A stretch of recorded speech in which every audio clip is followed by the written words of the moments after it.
Jemi rikthyer në studio të nderuar shikues, edhe do mbesim te 8 marsi, do të lidhemi me Tiranën, drejt për drejt atje kemi zonjën Iliriana Logja Basha nga FemFest.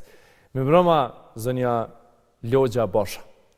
Mirëmbrëma, si jeni RTK-ja? Mirë, faleminderit. Si jeni ju? Mos më thuj bre zonja Basha se po më duket vetja shumë plak.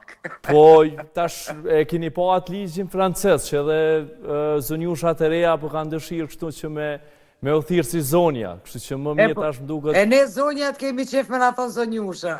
Po mirë, kështu që po e lëm kështu pra, me emër Iliriana po të them, për respekt. Pas mire. Përshëndetje Iliriana, na tregove besoj që ose të paktën po e shohim.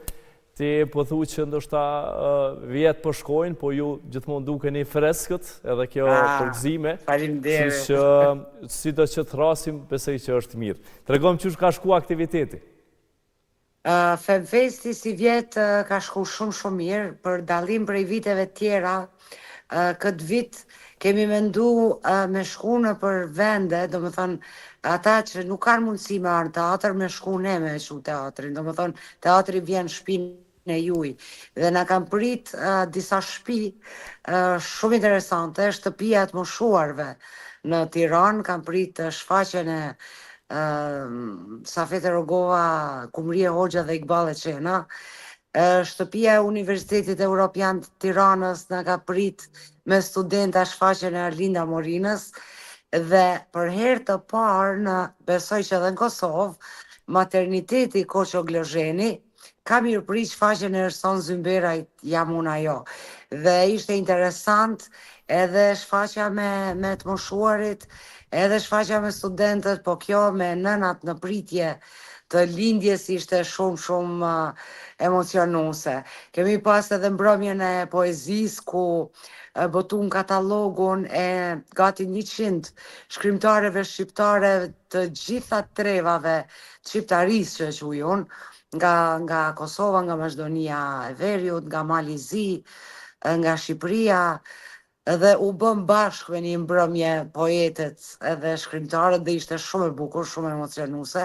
Kemi dhënë disa mirënjohje për disa artiste që kanë kontribu në artin shqiptar, se na bën mirë ndonjëherë që t'i rikujtojmë dhe t'ju themi faleminderit për gjithë punën dhe mundin që e kanë bërë ato, dhe ne si vjet falenderum Diana Ziun, kompozitore, falenderum Raimonda Bulkun, aktore, Natasha Lakon, shkrimtare, dhe Najada Hamzën, piktore. Kishim dhe 3 mirënjohje in memoria, që zgjodhëm 3 gra, që kanë dhënë shumë kontribut, dhe nuk dum t'i harrojmë që janë Edi Shukriu për poezitë e saj, Lindita Ahmeti nga Shkupi, dhe Drita Qomo, që vdiq në moshë shumë të re në atë kohë të komunizmit në Shqipëri.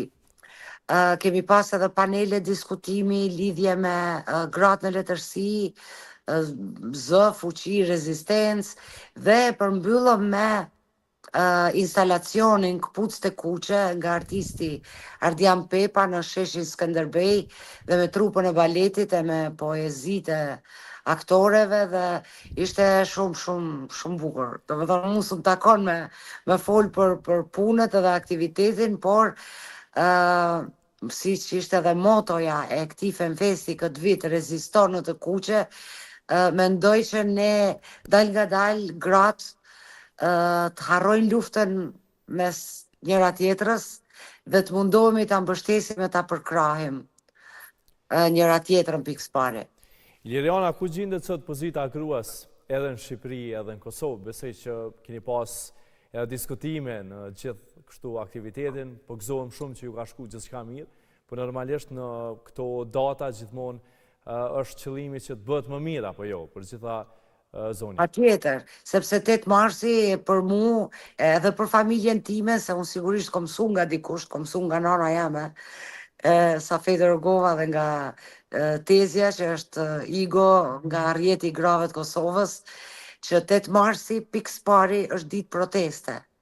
Do të thot nuk jam kundër festës, pa tjetër që dhe do festojmë, se kemi nevojë dhe me festu, por s'paku 1 orë në ditë, na duhet të protestojmë, na duhet të ngrejmë zërin, sepse ne në të dyja krahët e kufinit realisht jetojmë në patriarkata, që t'jemi të sinqert, dhe me gjithë se disa gra kanë ecë për para me shumë mund, me shumë sakrifise, me shumë sfida, prap kemi shumë luft për bërë, për barazi dhe për dignitet, edhe për liri, edhe kundër gjuhës urrejtjes që përdoren, shife në politikë, ande e këtej, në parlament, shife në pozitat vendimmarrëse, sa pak graka që marrin vendime të vërteta, jo.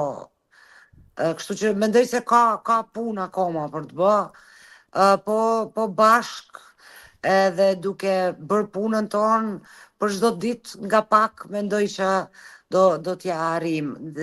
Unë e thash që po jetojmë në kohra të vështira, jo si shqiptar vetëm, por në gjithë botën, ku sidomos pozita e gruas ka psu lëvizje dhe tronditje në gjithë botën. Kështu që mendoj veç shpresojmë që mos të rikthehemi mrapa me pozicion. Por siç ka thënë edhe nën Tereza, do bëjmë çdo ditë nga pak me shumë dashuri. A mendoni që ligjet ekzistuese në këtë rast edhe në Kosovë dhe në Shqipëri mbrojnë gratë, edhe në çfarë do të qoftë përgjigjja juaj, çka do duhej me u përmirësu në ligjet aktuale? Nuk e dija ka kalu 1 muaj apo jo, se nëse keni ndjek ka pas shumë debate në Shqipëri për ndryshimin e ligjeve për të drejtat grave dhe për dhunën në familje dhe dhunën e grave. Ai ligj u miratua nga kuvendi në Shqipëri dhe ky ligj është shumë i mirë, do me thënë, për drejtat edhe për barazinë e grave.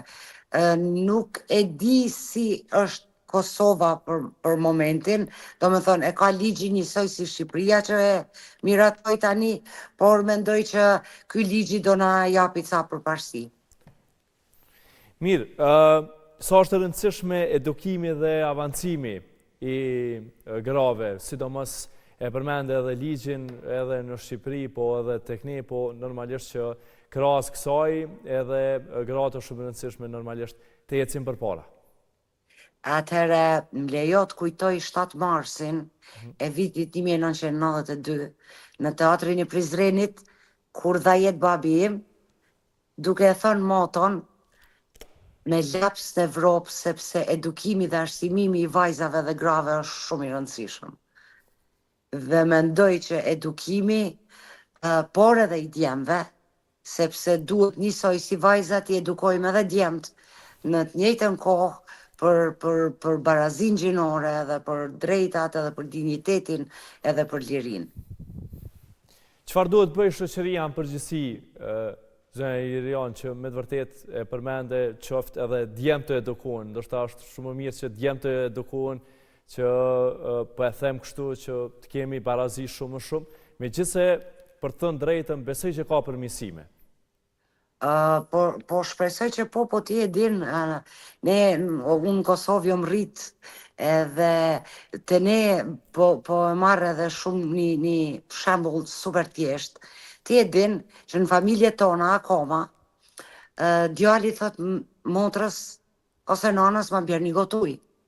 Kur djali mundet shumë mirë me uqu vetë me marrë gotën e ujit. Ose kur ndohet gjella në familje, copa më e madhe e mishit i jepet djalit. Do me thonë, ne akoma kemi nevojë për shumë edukim në këtë aspekt. Ka shumë punë akoma për të bo. Por, për mua shumë e rëndësishme që djemt dhe burrat t'i bashkangjiten në kësaj lufte, sepse nuk e bëjmë do të luftën pa ju. Mirë, krejnë të fund një mesazh për gjitha gratë ku të që janë, sot dihet jemi me 9 mars, po që koha po shkon shumë shpejt edhe normalisht e përmendet pjesën e edukimit, po edhe legjislacionin këtë rast edhe institucioneve që të jemi gjithmonë bashk në të kontribuojmë kështu të paktën gjithë sa mundemi në proces.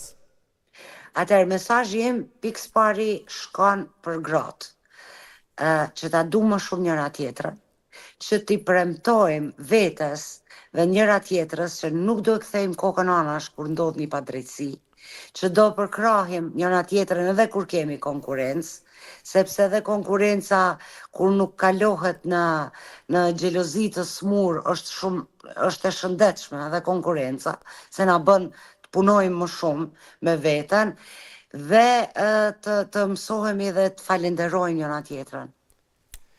Mirë shumë. Iliran, faleminderit shumë, ishte shumë kënaqësi që biseduam sot bashkë edhe të përshëndet shumë këtu nga Prishtina.